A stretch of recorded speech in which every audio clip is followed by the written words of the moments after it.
Jasmine তার শাশুড়ি মা অম্মেশা দেবী, তার শ্বশুর মশাই কমলেশ বাবু এবং তার এক ননদ জেনিকে নিয়ে বসবাস করত। জেসমিন খুবই গরিব পরিবারের মেয়ে ছিল এবং বিয়ের পর তার শ্বশুর বাড়ির লোকেরাও খুব একটা ধনী ছিল না। এদিকে জেসমিনের ননদ জেনি কলেজে পড়াশোনা করত। এমনই একদিন জেসমিন সকলের জন্য চা বানিয়ে নিয়ে আসে। মা, বাবা, এই নিন, আপনারা এখন খেয়ে নিন, আমি ততক্ষণে জেনির জন্য টিফিন বানিয়ে ফেলছি। হ্যাঁ বৌমা, চা খাবার জন্য সকাল থেকে আমারও মনটা ছটপট করছিল। আর দেখো না, তুমিও ঠিক সময় চা নিয়ে চলা। সত্যি তোমার মতন সংস্কারী বৌমা দুটো হয়নি। ধন্যবাদ বৌমা। আরে বাবা, এতে ধন্যবাদ বলার কি আছে? সামান্য চাটাই তো করে এনেছি, আর এটা তো আমি রোজেরই করে থাকি। হ্যাঁ, করো বলেই তো তোমার নাম করতে মন যায়। এখন তোমার বাবা ঠিকই বলেছে, কারণ এইরকম বৌমা পেতে গেলে সত্যিই ভাগ্য থাকা দরকার। শ্বশুর শাশুড়ির মুখে এইরকম কথাবার্তা শুনে জেসমিন তখন খুবই খুশি হয়ে যায়, আর এইভাবেই তার খুব ভালোভাবে দিন কাটছিল।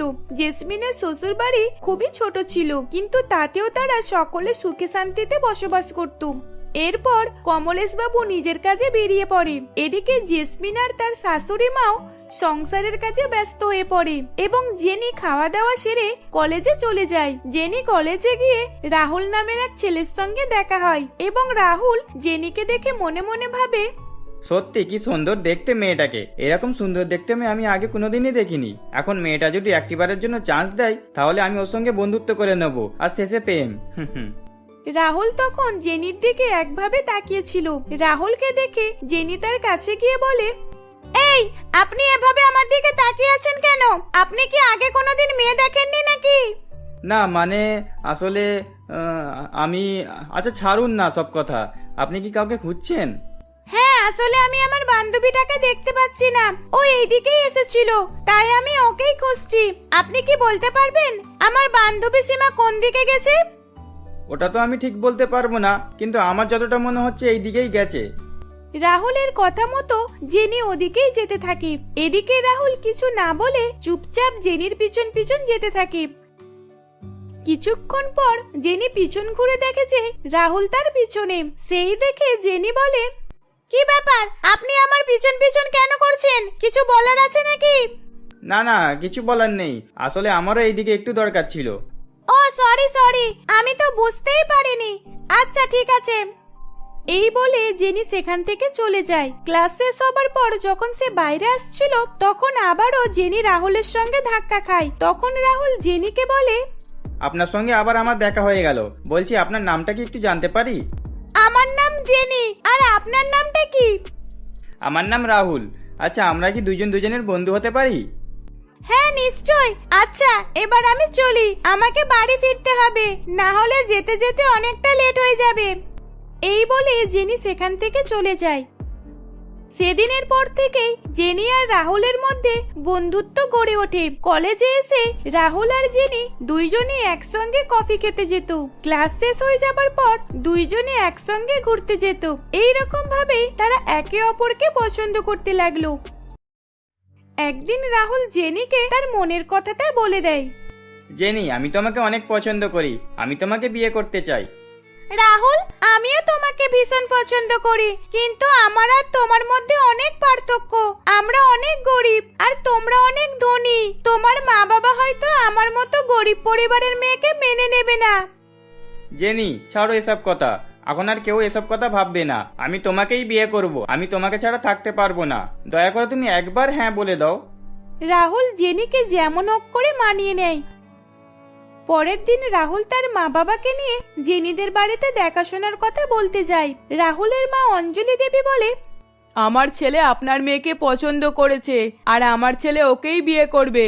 আমাদের কোনো রকম কিছু দাবি নেই, শুধুমাত্র আপনারা এই মেয়েটাকে দিয়ে দিন, ব্যাস, তাহলেই হবে। এত ধনী পরিবার থেকে বিয়ের প্রস্তাব এসেছে দেখে জেনির মা ও বাবা দুইজনেই খুব খুশি হয়। সেদিনই এইসব কথাবার্তা মিটে যায়। কথাবার্তা বলার পর রাহুল তার পরিবারকে নিয়ে বাড়ি চলে যায়। তখন জেসমিন জেনিকে বলে, জেনি, এবার তো তুমি খুব খুশি তাই না? কত ধনী পরিবার থেকে তোমার জন্য বিয়ের সম্বন্ধ এসেছে। হ্যাঁ, আমি তো খুব খুশি। শেষমেশ এই ছোটখাটো বাড়িটা থেকে আর এই গরম থেকে মুক্তি পেয়ে গেলাম। আর কিছুদিন পর আমি ওই বাড়ির মালকিন হয়ে যাব। জেনি, এটা তো তোমার মায়ের বাড়ি, এইরকম কথা তুমি কি করে বলতে পারো? বৌদি, আমি জানি আমাকে দেখে তোমার হিংসা হচ্ছে, কারণ এইরকম ধনী পরিবারে তোমার বিয়ে হয়নি বলে। তুমি আমাকে কিছু শেখাতে এসো না, ঠিক আছে? জেনি তার বৌদিকে ছোট বড় কথা শোনাচ্ছিল। জেনির ব্যবহার 1 সেকেন্ডের মধ্যে বদলে গিয়েছিল। জেনি তার ধনী শ্বশুর বাড়িকে নিয়ে খুব অহংকার দেখাচ্ছিল। এইরকম ভাবেই বেশ কিছুদিন অতিবাহিত হয়ে যায়। দেখতে দেখতে জেনি আর রাহুলের বিয়ে হয়ে যায়। জেনি তার শ্বশুর বাড়িতে খুব খুশি ছিল, সে সবকিছু সুযোগ সুবিধা পাচ্ছিল। তখনই রাহুল তার কাছে এসে বলে, জেনি, তাড়াতাড়ি রেডি হয়ে নাও। তুমি তোমার বাড়িতে যাবে না নাকি? একটা নিয়ম তো বাকি রয়ে গেল, সেটা তো পূরণ করতে হবে, তাই তো? বাপরে বাপ, আমি আর ওইখানে যেতে পারবো না। জেনি, তুমি একই রকমের ধরনের কথা বলছো ছোটবেলা থেকেই। ওনারা তোমাকে বড় করে তুলেছে, আর তুমি ওনাদেরকে নিয়ে এইভাবে কথা বলছো? ওনারা শুধু আমাকে বড় করেছে, ব্যাস, আর কিছু করেনি। তাই আমি আর ওই বাড়িতে যেতে চাই না। জেনি যখন রাহুলকে এইসব কথা বলছিল, তখন সেখানে তার শাশুড়ি মা অঞ্জলি দেবী এসে বলে, বৌমা, তুমি এখনো রেডি হওনি? তাড়াতাড়ি রেডি হয়ে নাও, ওইখানে গিয়ে আমাদেরকে অনেক নিয়ম কানুন পালন করতে হবে। জেনির শাশুড়ি মা জেনিকে অর্ডার দিয়ে সেখান থেকে চলে যায়। জেনি তার মায়ের বাড়িতে যাবার জন্য একদমই রাজি ছিল না, কিন্তু সে তার শাশুড়ি মায়ের মুখের উপরে কোনো কথাও বলতে পারছিল না, তাই না চেয়েও তাকে তার মায়ের বাড়িতে যেতে হয়। জেনি একটা বড় গাড়ি এবং অনেক গয়না পরে তার মায়ের বাড়িতে যায়। তারা সকলে বাড়ির ভিতরে ঢোকে। বাড়ির ভিতরে ঢুকে জেনি বলে, তোমরা আমার শ্বশুর বাড়ির লোকেদের জন্য চেয়ারটাও আনতে পারলে না, এইরকম ভাবে মেঝেতে বসতে দিচ্ছ? নিজের মেয়ের মুখে এইরকম কথা শুনে অম্বিকা দেবী এবং কমলেশ বাবু একটু অবাক হয়। সবাই বসে পড়ার পর জেসমিন সবাইকে জল এনে দেয়। সবাই যখন জল খাচ্ছিল, তখন জেনি বলে, এত গরম জল, আমার শ্বশুর বাড়ির লোকেদের জন্য একটু ঠান্ডা জলেরও ব্যবস্থা করোনি? এত গরম পড়েছে, আবার তার উপরে তুমি গরম জল খাওয়াচ্ছ? জেনি, কোনো ব্যাপার নয়। আর তাছাড়া বেশি ঠান্ডা জল খেও না, শরীরেরই ক্ষতি হবে, বুঝেছো?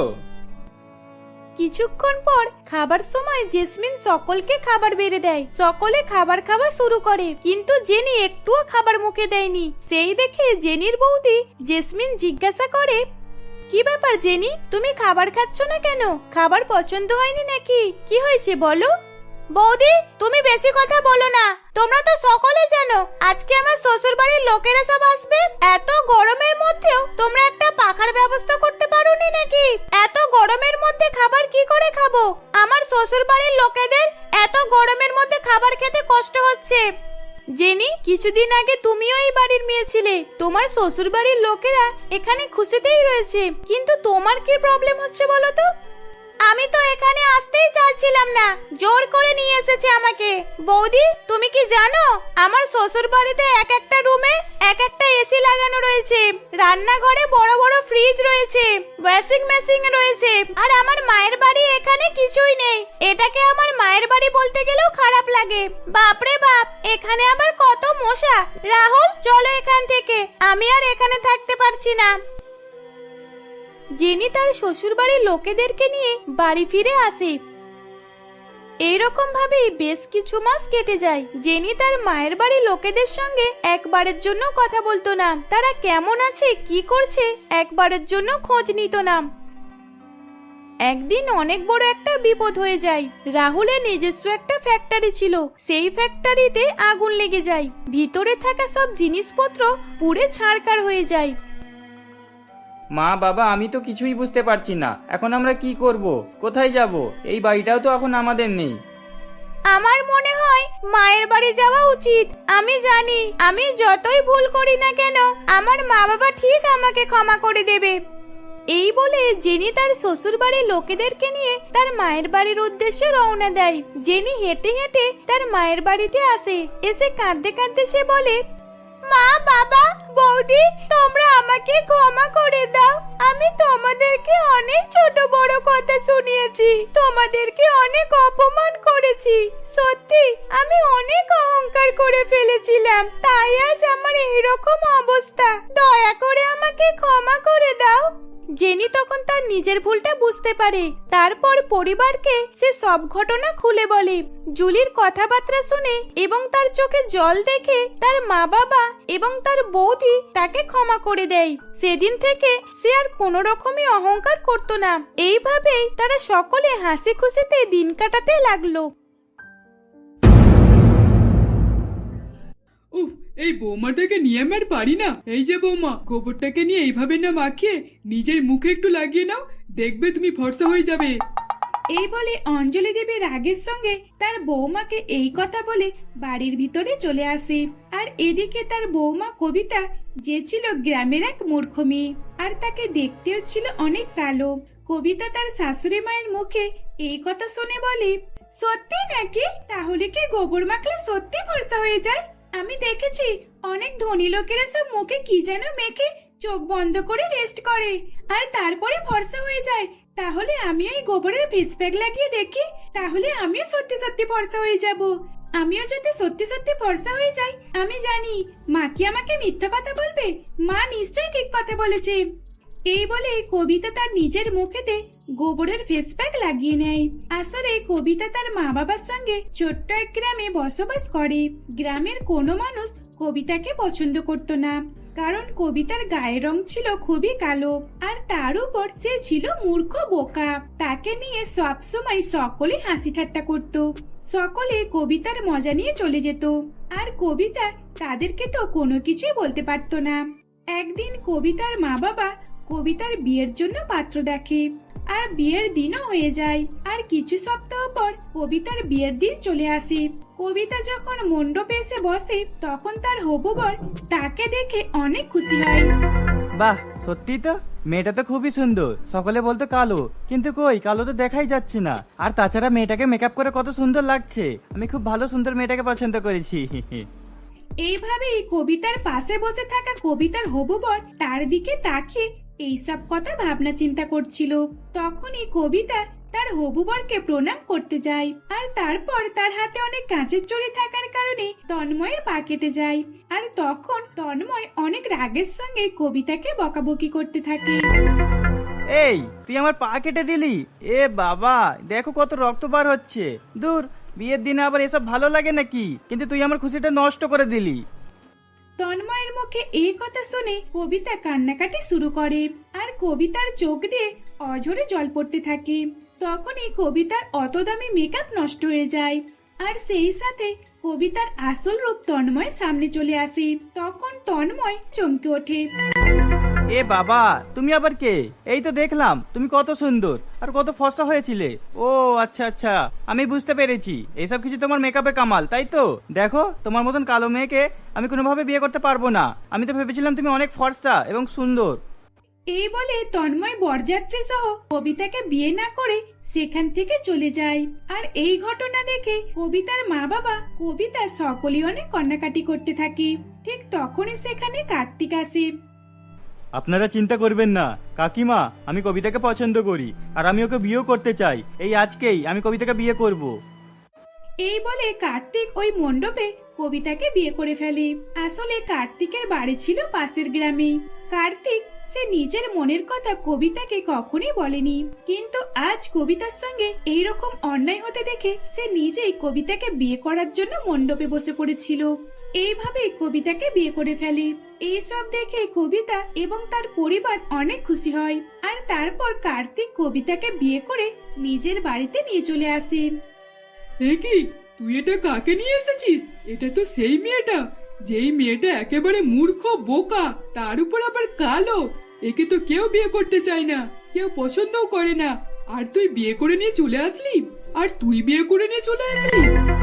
মা, তুমি কবিতাকে এভাবে কেন বলছো? কবিতার বাড়ির বৌমা। শোনো, তুমি কোনোভাবে কবিতাকে এভাবে বলতে পারো না। বেশি কথা না বলে চুপচাপ বরণ করো। এই বোকা মেয়েটাকে আমি কখনই বরণ করতে পারবো না। তুই কি জানিস, এই মেয়েটা একদিকে যেতে বললে অন্যদিকে চলে যায়, একটা কাজ বললে আর অন্য কাজ করে বসে।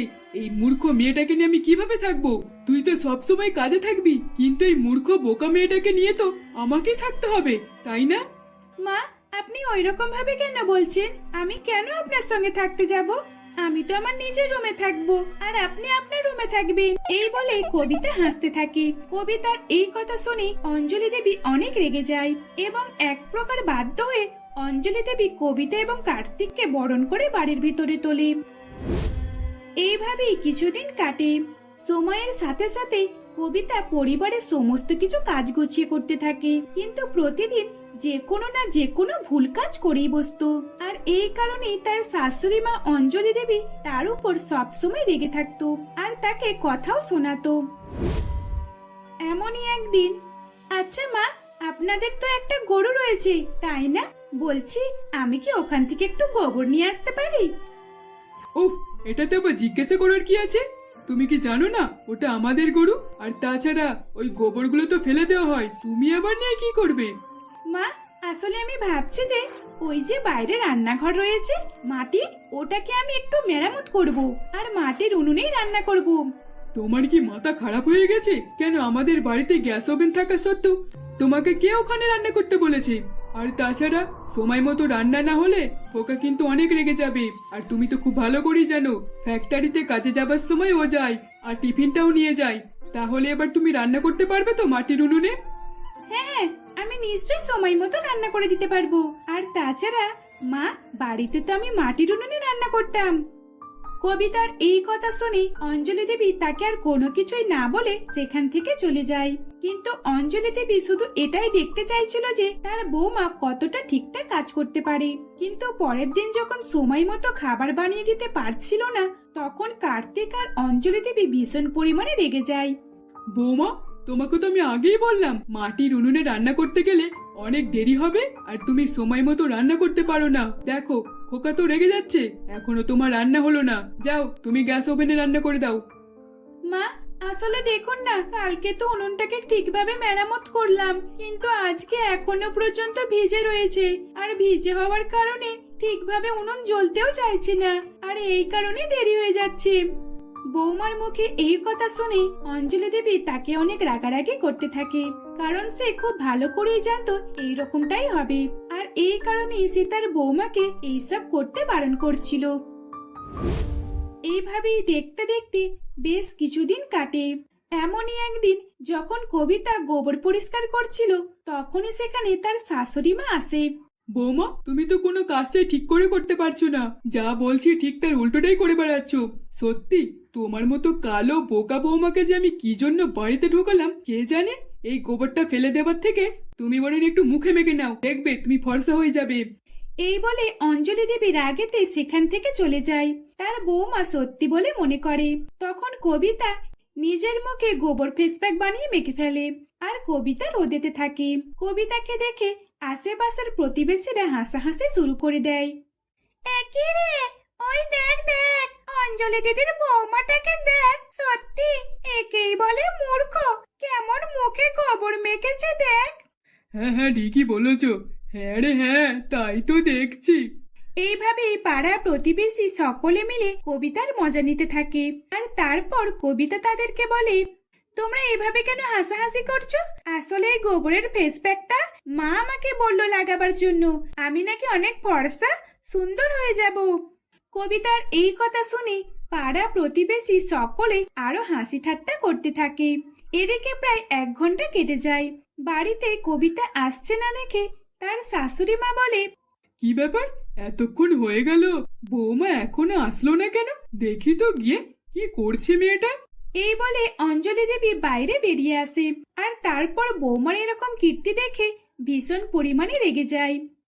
হ্যাঁ কি, তুমি এসব কি করছো? আমি তোমাকে গোবর লাগাবার জন্য বললাম আর তুমি মুখে লাগিয়ে নিলে। তাড়াতাড়ি মুখটা জল দিয়ে পরিষ্কার করে ফেলো। এই বলে অঞ্জলি দেবী তার বৌমাকে জল দিয়ে মুখ পরিষ্কার কথা বলে। তখন কবিতা জল দিয়ে মুখ পরিষ্কার করে ফেলে। আর তারপর অঞ্জলি দেবী তার বৌমার মুখের দিকে তাকাতে সে চমকে ওঠে। এ কি বৌমা, তুমি যে দেখছি সত্যি সত্যি ফর্সা হয়ে গেছো। শাশুড়ি মায়ের মুখে এই কথা শুনে কবিতা তাড়াতাড়ি করে নিজের মুখটা আয়নাতে দেখতে যায়। আর তখন সে দেখে যে সে সত্যি অনেক ফর্সা হয়ে গেছে। আসলে কবিতা তো রোদ্দুরের মধ্যে বসেছিল। রোদ্দুরের মধ্যে বসে থাকার কারণে তার গায়ে হাতে রোদ লাগছিল, কিন্তু মুখে গোবর থাকার কারণে তার মুখে রোদ লাগছিল না। আর এই কারণে গায়ের রঙের তুলনায় মুখের রং উজ্জ্বল হয়ে যায়।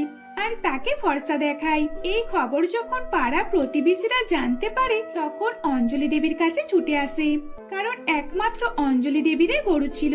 আর সেই গরুর গোবর নেওয়ার জন্য সকলে অঞ্জলি দেবীর কাছে বাটি নিয়ে চলে আসে। এই সুযোগটা আমাকে কাজে লাগাতে হবে। আমার এই বোকা বৌমায় আজকে আমাকে একটা রোজগারের পথ বার করে দিল। বৌমা, আজ তোমার জন্য দেখো আমি এবার কেমন করে টাকা রোজগার করি। এই বলে অঞ্জলি দেবী সেই সামান্য গোবরের ফেস প্যাক বিক্রি করে অনেক বেশি পরিমাণে টাকা নিয়ে নিতে লাগলো। এর ফলে বাড়িতে টাকার সমস্যাও কমে যেতে শুরু হলো। এখন তাদের বাড়িতে কোনো কিছুরই আর অসুবিধা হতো না। এইভাবে অঞ্জলি দেবী তার বৌমাকে ভালোবাসতে শুরু করলো, তাকে আর কোনো কাজের জন্য বকাবকি করতো না। এইভাবেই তারা শাশুড়ি বৌমা হাসি খুশিতে দিন কাটাতে লাগলো।